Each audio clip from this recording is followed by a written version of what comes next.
is the relationship with ourself. And if you don't know yourself, then you don't have a relationship with yourself. You don't trust yourself. So like if you're presented with a task or a challenge, or like you want to get married, or someone is like sick, or you get sick, some extra piece added onto your life. Yeah. I really think you have to like know yourself and know what you can handle and be like, hey, this is too much for me to handle. And even just knowing that, like, oh man, I'm actually in over my head right now, that just being aware that you are being faced with something you've never been faced with before can actually give you the strength to maybe like figure it out or grow stronger. Yeah. Or you can be like, oh man, I got hit with a similar thing like this, and I've been in this territory before, like I can do this. Yeah. And I think for me, like knowing myself is that, like, what are my strengths and what are my weaknesses? And not only like talking about, or not only praising myself for my strengths, but also knowing my weaknesses. Yeah. Because you are that spectrum. You have the good qualities and the bad qualities. You have the strengths, you have the weaknesses. And like, knowing yourself doesn't mean just knowing one side. Some people like think they're so great. Some people think they're so not great. They're only looking at like one side of it. Yeah. And so like for me, I think that's been the biggest growth is like, man, like looking at both sides in detail. And then like you kind of have that as like a barometer or like a measuring stick to like kind of like look at like, what can I expect out of myself right now? And man, I to me that's been one of the biggest fuels to like make a change. I think a lot of people want to change, but you have to have some kind of fuel. Like what's gonna power that? Yeah. And if I know myself, and maybe I'm like getting involved in something that I'm not happy with, or maybe I want to like press on towards something. I'm like, man, I want to write this book, or I want to do this blog. Like I can do that. I know I can do that. Yeah. Yeah. That's why again I think like.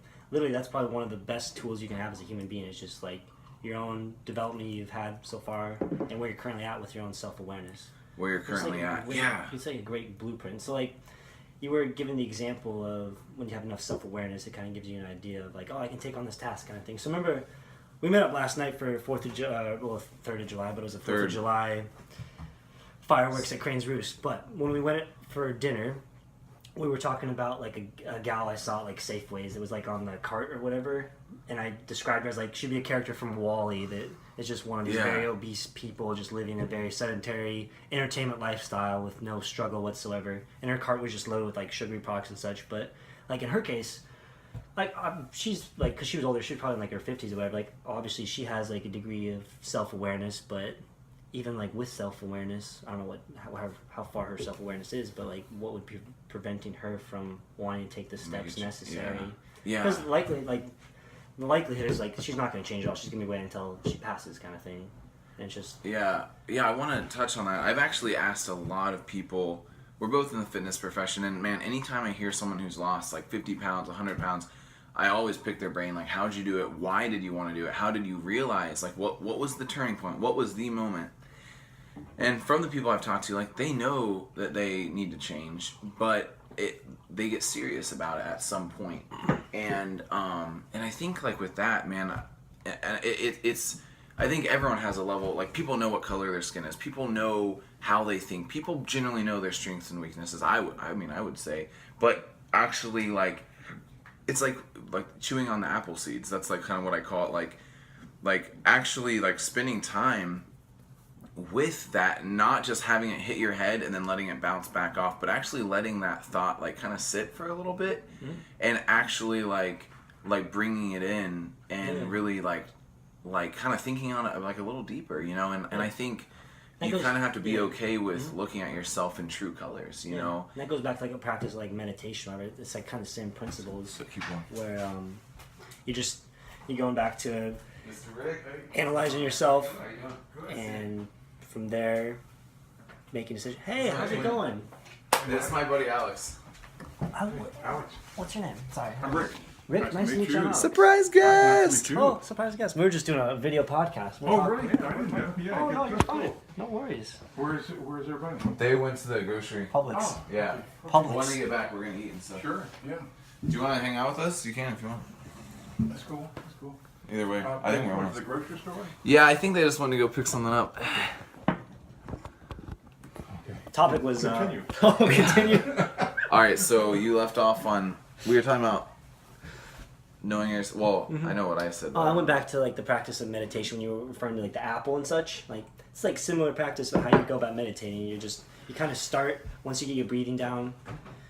You kind of analyze from the top to the bottom, sort of thing. So you were saying like when you eat the apple, you're like kind of getting a sensation. I was like, oh, how's it taste right now? And then how's it feeling when it goes down, kind of thing. Yeah. So just kind of going back to being in tune with your body, and then from there, Yeah. the more you're in tune with your body, it just allows you to Yeah. just get a better understanding too of the world. Yeah. Yeah.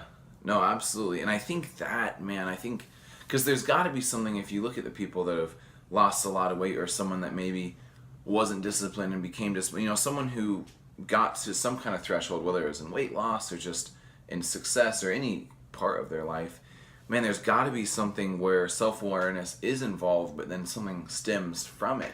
Yeah. And I would say you can't, I don't know if I understand that all the way, but I would definitely say you can't expect that growth to start stemming forth unless there already is some level of self-awareness, and then it's like, man, yeah, I mean, I don't think I know the psychological ins and outs of that, but yeah, like, I think so much comes from that self-awareness, Big time. Man, I mean... So let me ask you this then. What are some tools you've done, either in the past or even right now, that help promote your own self-awareness, besides, like, how you were just kind of mentioning, like, when you're in the car, there's instances we don't have that stimulus there, so, like, then you find yourself, like, even talking to yourself, or maybe even just making out, like, a remark, and you're like, whoa, hold up a second. Yeah, just thinking, I just made a remark. Why did I even make a remark? Oh, because of this, that, this. Yeah. And then you're like, oh, it's like you're documenting in your head, like, oh, so I said this because I felt like that. Yeah. Yeah. Well, yeah, and I think there's many ways to do it. Whether you do it in your car, whether you go to a float tank, whether you write in a diary, like, or a journal, like, there's many ways, I would say, but they all involve some level of externalization, externalizing what's on the inside. I would say, and that's what it is to become self-aware. It's like you're taking this, like, cognitive, abstract, internal thought, and then voicing it or writing it or thinking it consciously, and it puts it into concretion. I would say that's the first thing. So, like, whatever way there is, I mean, it could be like through music, or it could be anything that like brings it out into some kind of light. But I think really what it really comes down to is the mindset you have about it. So, like, for me, I think, like, some of the growth that I've really seen is almost like being okay with myself, and I think that is definitely taken a long time to get to, because if let's say, like, for me, I always wanted to be at, like, this level of discipline, or of, usually I think for me it was like discipline, whether it was in work or school or whatever. I just kind of like held myself at a certain level, and you kind of like so obsessed with that thing, like that goal. I wouldn't even really call it a goal, almost like some kind of mind, like this whole like image, like this image that you can actually lose sight of how you actually are, because you are so attached to that like idea that you're not, and you kind of like just think that you're there. And so I think for me, like, I had to actually become aware that, hey, I'm not as disciplined as I thought. I'm not as strong mentally maybe as I like want to be. I want to be stronger. Yeah. And so, like, those are some of the realizations I had. You've had, and you're gonna keep at times. Yeah, and hopefully that. Yeah. And then to actually like accept that that's who I am, because if I always think, like, let's say I'm at A and I want to get to B. If I think I'm at B but I'm really at A, then I'll never actually get to actual B, because I think I'm somewhere else. So you have to like know where you're at. Yeah. And I think that really is the deepest thing. Is I think the mindset is like, man, like, look at things with all honesty and look at things openly. And so take your ego out of it. And that's like the hardest. That's like one of the hardest things that a lot of people struggle to overcome, is just the ego side of it. Yeah. And I think that's what it's all about, because no human is perfect. No human has all their ducks in a row. And like, if you actually want to like maybe get closer to that, then you have to realize that you don't. and hey, maybe I'm not as patient as I wish I was. Maybe I'm not the best boyfriend or husband or whatever. Maybe I'm not the best father. Maybe I'm not the hardest worker. Or maybe you're on the spectrum where you need to give yourself more credit, you know? And I think that's the beauty of it, is the person, the individual, has to decide and honestly look at it and be like, okay, where am I on the spectrum? Am I more like egotistical, or am I more like, you know, like too nice and like too you know, not giving myself enough credit, you know? So I think that, man, I think that there's really a lot to that. So like, kind of answering your question, like, that's some of the things that I've done to grow in that. And man, when you have that, then it's like the sky is the limit in terms because of, then it leads to like you reach this enlightenment form as far as like, wow, I love myself now. When I love myself, like, it doesn't really matter what other people kind of think of me as far as like the actions I partake in, kind of thing. So it just goes back to like the possibilities are endless. and then I think at that point, and this might be the top of the pyramid, self-actualization. I don't know. I haven't taken psychology since college, but yeah. But I like feel like this is similar or parallel with what I'm about to say. Like, it's not about how well. It's really not about how well you measure up to that like image of yourself or someone else's image.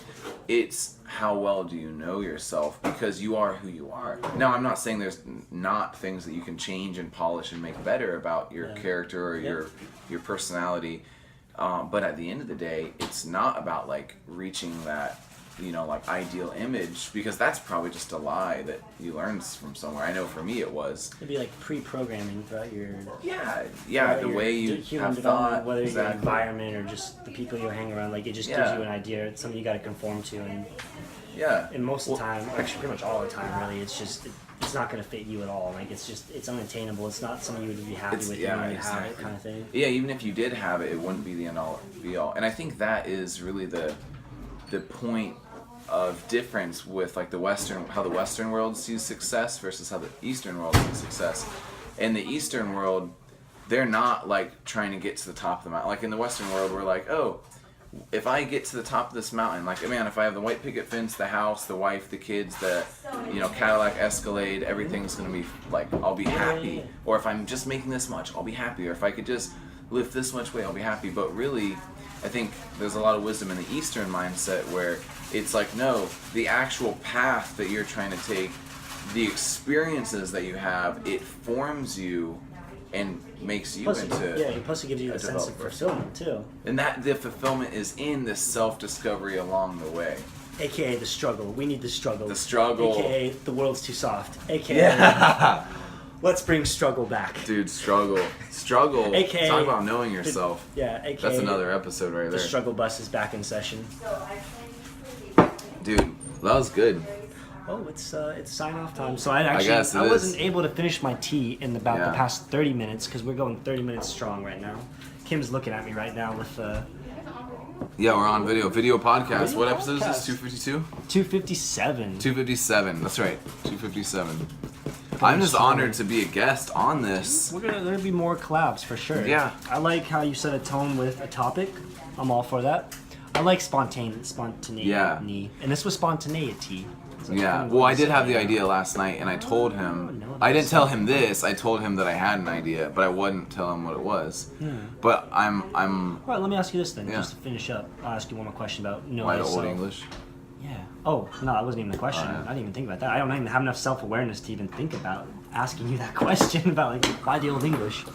So what would be a tool you're thinking about in the future here that you'd want to probably try experimenting with to help improve? I always like to say actually human development or self-awareness. What's something like you might have heard of from... Wait, just in general or specifically to become more self-aware? Just improve your own human development or self-awareness. I would put two in I guess, tell me this. Category. I mean, I know something I want to develop myself in is just being, you know, I was talking a little bit about trusting, like knowing yourself and trusting yourself, how those are like really go in parallel. And I think, like in terms of like biting off more than you can chew, a lot of it comes down to keeping your word. So like if I say, I'm gonna do the dishes after I finish this TV show, but I don't do it, I said I was, but I didn't follow through. Now I'm breaking trust with myself. Yeah. And